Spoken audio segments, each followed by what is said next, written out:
So we've showed you how to make the oil can, we've showed you how to make the junk bowl, we've made our 2 cups. So we've got one that would work for any one of the assignments, because the oil can would work for both repetition or resemblance.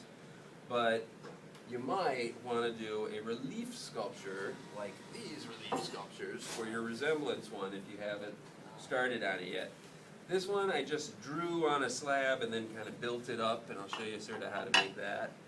This one I took a picture, and I actually traced the picture and then built it up so that it was more sculptural. But a relief sculpture means that instead of looking at it in the round, you only look at one side, the other side is up against the wall, or something like that. This one would hang on the wall, and this one is actually curved but flat on the bottom, so it could actually even stand up. You can make it like stand on a desk or something like that. But both of them are just meant to be viewed from one side. This one was painted when it came out of the kiln with paints. This one was glazed, and this glaze in particular is oxblood. And after I put the oxblood on it, I kind of wiped the surface just a little bit so that it was a little bit of a thin coat. And then when it came out of the kiln, I painted the whole thing with green acrylic paint. Came back with a sponge and wiped it off, so the green stayed in the low areas but not on the high areas, which I think was kind of a nice finish for that piece itself. So this year I thought I would do the Mona Lisa, and you can pick a picture of anything, it doesn't have to be a person.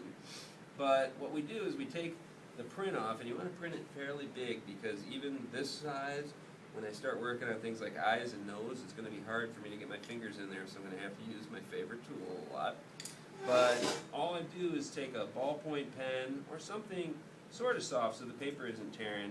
I'm just going to start tracing over the areas that seem to be important to me, like where the nose might be, where the mouth might be, that sort of thing. And after doing that, you can see it's faint, but you can see as I move it around, depending on where the light is, the impression is there. So I have an idea about how big the eyes should be and where they should be and that sort of thing. So immediately after doing that, I'm going to take this tool, not the needle tool, because sometimes the needle tool is so sharp, people tend to go a little bit too deep. And then they spend all this time building up the clay and realize they've got this crack because they went so deep with their initial line in there. I'm just going to go over those lines a little bit. You know, it's almost kind of like you're riding them. You can kind of feel where they're at. And make it a little bit darker so that I can see enough to start building up and making it more sculptural. So that starts on day one, and here I've already done that for you, so I've got that ready to go. Once I've got that all set, what I would do on this is it's very flat right now, and I want to get at least a little bit of a curve on here. This one has a lot of curve.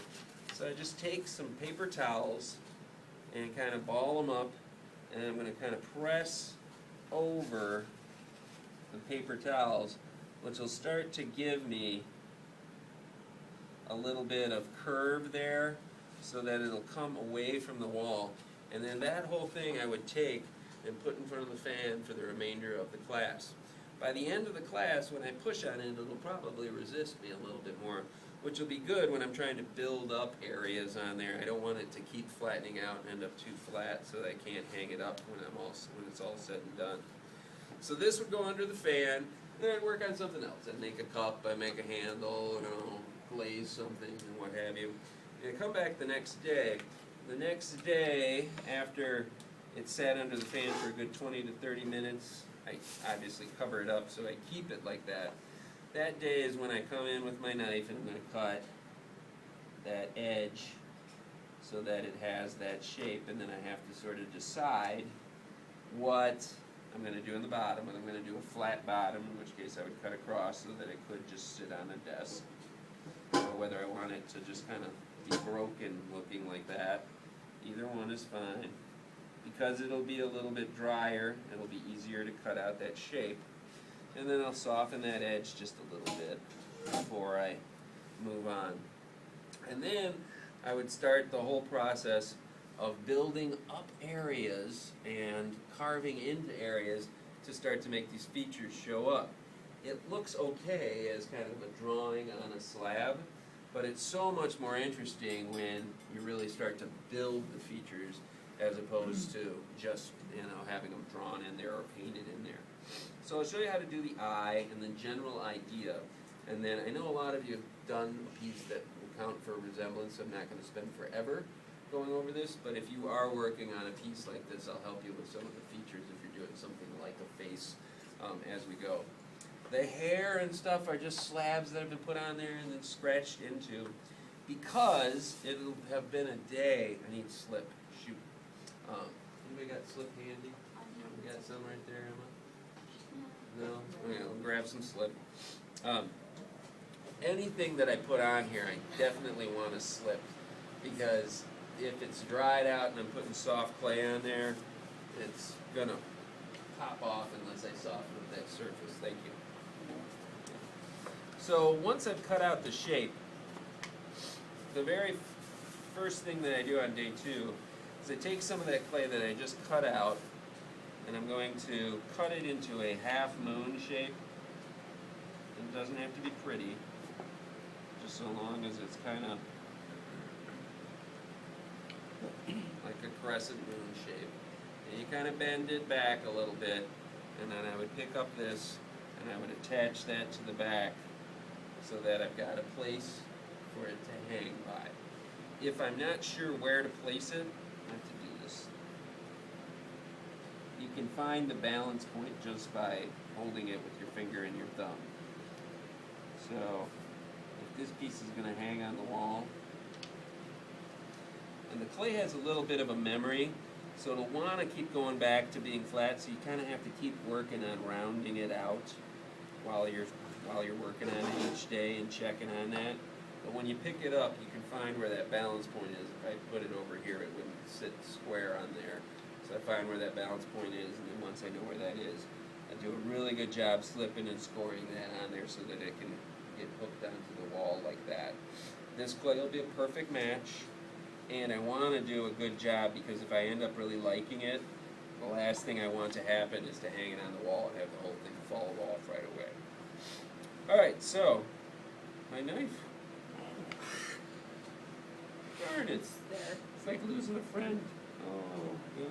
Let's super glue it back in there. Alright, the eye. The eye, people have a little bit of trouble with, but there are lots of ways to make an eye. The way that I start is I'm going to take out some clay right away. I'm going to make a little pocket in there. And then this is where people think I'm crazy. Once I take that clay out, I'm going to paint some slip into that pocket. I'm going to take away just a little bit of the clay that was in there. I'm going to roll it into a ball, and then I'm going to reinsert it. It's actually need a little bit more clay for that. I want it to come out a little bit more. So it's like you take it out, and then you put it right back in. And I'm going to kind of gently, with my favorite tool, sort of press down so that it stays round and it captures some light, but it isn't a flat surface anymore like it was before with the line going around it. If I want it to look like this, where I've got this dark area and her eyes are dark, what I would do is find where that dark area is. It's not dead center in the middle here, so I'm looking at my picture, and I'm going to carve away a little bit and create a little pocket, which is going to create a little shadow in there. And then sort of soften that edge just a little bit. And then what I have to do is now that I've built that up, it looks a little weird. So what I have to do is I have to start building up the eyelid that's above it. So again, I take kind of a crescent moon sort of shaped piece of clay, but this time much smaller. And I'm going to kind of look at this eyelid that I see there. I'm going to paint a little slip above that ball that I just put on there.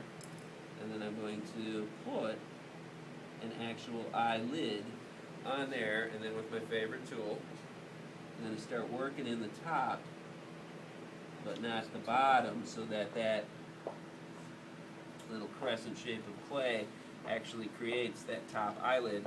And I get a little highlight where the ball of clay was, and the shadow where the little pupil was, where the dark area of the eye was. Below I'm going to kind of do the same thing, only with a slightly smaller piece. You can see there's a little something there. So I'm going to paint in a little slip, and then I'm going to come here, maybe a little bit less than that even, and I'm going to start to kind of add that little piece below, and with my favorite tool I'm going to smoosh the bottom in, but leave the top connected so it kind of looks like the clay